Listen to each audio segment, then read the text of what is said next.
بسم الله الرحمن الرحيم. ازيكم اخواتي في الله، يا رب تكونوا بخير وبصحة وسلامة، اللهم امين.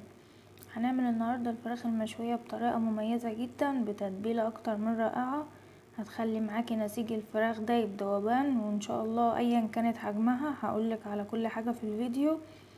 بس تابعوا الفيديو للاخر ان شاء الله عشان هتستفادوا جدا. يلا مع بعض نشوف الطريقة ونسمي الله ونبدأ مع بعض الفيديو.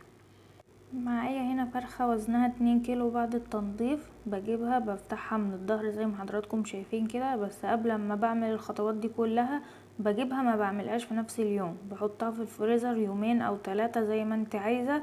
كل ما بتسيبيها كل ما النسيج بيتفتت اكتر، لان لو جيتي عملت الفراخ في نفس اليوم هتلاقيها بتشد معاك ايا كانت التتبيلة ايه هي، فالافضل ان انت تحطيها في الفريزر. بجيبها طبعا بغسلها بمحلول النقع اللي عملناه مع بعض، وبنقعها فيه بقى زي ما انت عايزة تسيبها ساعتين 3 براحتك خالص. وبعد كده بشطفها بقى كويس جدا وبصفيها من اي مية خالص، وببدأ بمنديل كده او مصفى بصفي المية اللي فيها كويس او بنشف بالمنديل، وببدأ بالسكينة كده اعمل تغريزات في الحتت اللي فيها العظم والصدر، بس ما باجيش جنب الجلد نهائي عشان الجلد ما يتهراش منك. وكده كده الفراخ البيضة طبعا عارفين ان جلدها ضعيف جدا، والتتبيله دي طبعا لاي حجم فرخه باذن الله ان شاء الله هيستوي معاكم باسرع وقت يعني. معايا هنا بقى للتتبيله عندي بصلايه مبشوره كبيره وطماطمايه كبيره مبشوره، ومعلقه كده كبيره من الصلصه دي اللي احنا عاملينها مع بعض في فيديو تفريز الطماطم، وعندي معلقتين من السمنه البلدي دي بتدي نكهه جميله قوي مع الزيت ولمعه جميله قوي للفراخ. وعندي هنا فلفل اسمر كتير، بحطه كتير جدا، انا مش عارفه حد زيي بقى ولا ايه، بس انا بحبه جدا. وبالنسبة للبهارات انا حاطه البهارات هقول لكم عليها دلوقتي. حطيت هنا 3 معالق من الخل و3 معالق من الزيت، وعندي في الاخر هنا عصرة ليمونة. الليمونة ديت فايدتها ايه؟ بتفتت انسجة الفراخ مع الخل، بتخليها دايبة جدا. بالنسبة للبهارات انا حاطه هنا بهارات فراخ اللي هي الصفرة، مش الصفرة قوي، ما تجيبوش اللي هي المصفرة قوي، في بهارات كده بتحسوها غامقة، هي دي اللي انا مستخدماها. وعندي هنا جنزبيل، وحطيت توم باودر وبصل باودر وبابريكا. ممكن تستغنى عن البهارات دي كلها وتحطي بس بهارات فراخ، بس انا عليت التست لان البهارات اللي كانت عندي ريحتها مش قوية لدرجة ان انا اتبل بيها، فعايزة اعزز الطعم، فحطيت التوابل اللي انا هكتبها لكم ان شاء الله في صندوق الوصف.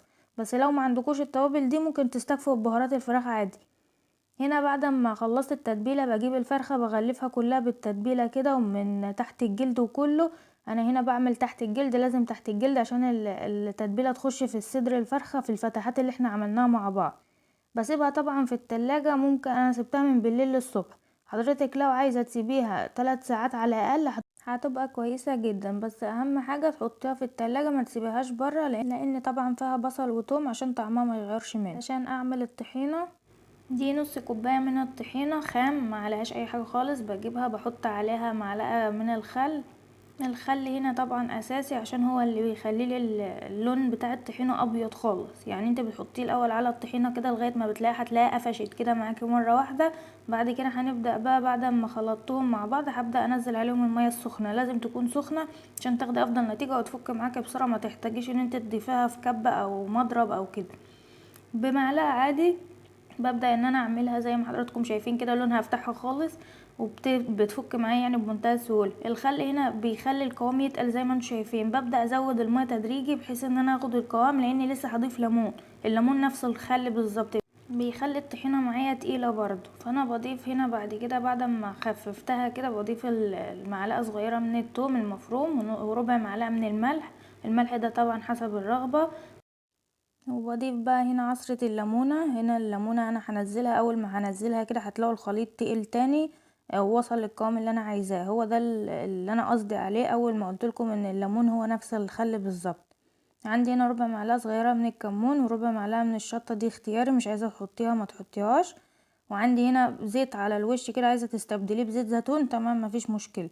هقلب كده هتلاقوا القوام تقل تاني معايا، بس هو ده القوام الوسط اللي انا بقول عليه، انا ما بعوزوش خفيف ولا تقيل ومتوسط. وهنا عندي معلقه من البقدونس المفروم، دي اختياري، مش عايزه تحطيها ما تحطيهاش. فهي كده تبقى تحفه واحلى سلطه طحينه في الدنيا، تاكلها جنب المشويات عموما يعني، وبتبقى بالف هنا وشفا يا رب. نيجي هنا بقى للتسويه بتاعه الفراخ. عندي الجريل بسخنه كويس جدا، ما بحطش عليه اي ماده دهنيه بقى اول ما بسخنه، وبعد ما بيسخن بنزل بالزيت دقيقة، اقل من دقيقة، وبنزل الفراخ على ظهرها تاخد الصدمة، بقلبها تاني على الوش التاني كده تاخد الصدمة من اليمة التانية عشان ما تنزلش السوائل بتاعتها. اهم حاجة الصدمة دي عشان ما تنشفش معاكي وتفضل جوسي وطرية. وبعد ما خدت الصدمة من اليمتين بضيف عليها بقية التتبيلة وبغطيها. ونيجي بقى لدهان العيش اللي هيبقى تحت الفراخ. الخلطة دي بتخلي العيش طعمه جبار، ايا كان نوع العيش اللي عندك اعمليه بيها وادعيلي.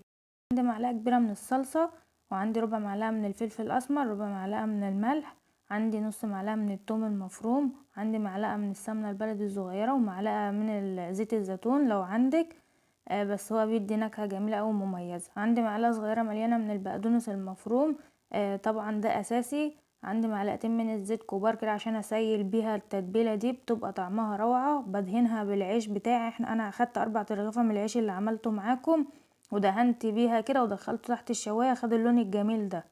هنا بقى عندي عشان اعمل الفرخة اديها طعم الشوي، عندي قطعة ليا كده مقطعاها صغير، وبضيف عليها رشة من جوز الطيب، وبطفي بها الفحماية. عايزه اقولك انها بتدي طعم جبار.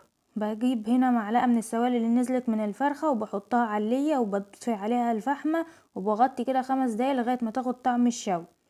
هنا بقى انا عايزه اوريكي التسويه. انا جايبه اكتر حته بتبقى ناشفه وقاسيه في الفرخه، طبعا في ناس كتير بتكره الصدر بسبب انه بيبقى ناشف قوي، فكان ممكن عادي ان انا اعمل شو واجيب لك الورك واطلع منه العظمه وكده يبقى استوت معاكي وخلاص تمام ومية فل و14. طبعا ده كله غلط في غلط. انا عارفه ان الصدر طبعا بيبقى قاسي عن الوراك بكتير، الوراك بتستوي اسرع، فعشان كده وريتكم الصدر عشان تشوفوا قد ايه هي طريه وجوسي، وهتستوي معاكم ان شاء الله بايا كانت حجم الفرخه ايه. ولو رجعتم للجريل وانا بحط الفحمه هتلاقوا الورك فاصل اصلا عن الفرخه انها مستويه جدا. فان شاء الله جربوا الطريقه واعتمدوها باذن الله هتعجبكم جدا. ايا كانت حجم الفرخه ان شاء الله باذن الله يعني هتستوي معاكم. يا رب ما كنتش طولت عليكم الفيديو واكون فدتكم بمعلومه ولو بسيطه. ولو عجبكم الفيديو ما تنسونيش في اللايك، ولو لسه ما اشتركتيش نوريني طبعا بالاشتراك. واخواتي طبعا اللي نوروني بالاشتراك نورتوني وشرفتوني اكيد، واخواتي اللي بيعلقولي دايما ربنا ما يحرمنيش منكم، عيلتي التانية اكيد. دمتم في حفظ الرحمن، اخواتي في الله، مع الف سلامة.